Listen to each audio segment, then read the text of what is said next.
రోజులాగా కాలేజీకి బయలుదేరిపోతుంటే మా వాచ్మెన్ పిల్లలు నా వీడియో చూసారంట. పాపం ఎలా అయిపోయారు చూడండి.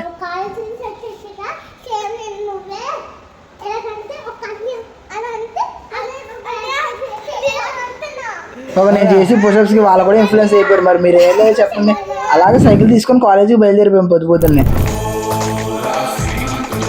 ల్యాబ్లో మనం చేసే విచిత్రమైన విన్యాసాలు. దేవుడా నన్ను ఇంత అందంగా ఎలా పుట్టించావు, అమ్మాయి నుంచి నా అందాన్ని కాపాడుకోలేకపోతున్నాను. మంకీ క్యాప్ మ్యాన్ ఇస్ ఆలోచించింగ్ డీప్లీ. నువ్వే కదా పుషప్స్ చేయగలిగేది, మేము కూడా చేయగలం అని చెప్పి మా ఫ్రెండ్ స్టార్ట్ చేసాడు. అనుకునేది ఏం జరిగిందంటే 3 పుషప్స్ కి అవుట్ అయిపోయాడు. పాపం చాలా బాగా ఫీల్ అయ్యాడు. ఈరోజు డే 11 కదా పుషప్స్ కంప్లీట్ చేసామని మా ఫ్రెండ్స్ అడిగారు. సర్లే కంప్లీట్ చేద్దామని అక్కడే చేస్తాం. మా ఫ్రెండ్స్ నాతో ఒకటే మాట అన్నారు, 3/5 పుషప్స్ అనేది నీ చేసేది బాగానే ఉంటుంది, ఎల్లి కొద్ది తోలు తెరిపోద్ది అన్నారు. మా ఫ్రెండ్స్ మీతో ఏం చెప్తారంట. డే 11 అయితే కాలేజ్లో ఫుల్ ఫన్నీగా కంప్లీట్ అయిపోయింది. అండ్ వ్లాగ్స్ కూడా కావాలనుకుంటే మన ఛానల్ సబ్స్క్రైబ్ చేసుకుంటూ వచ్చేదారిలో కోకోనట్ వాటర్ తాగేసి ప్రశాంతంగా రూమ్కి వచ్చాం.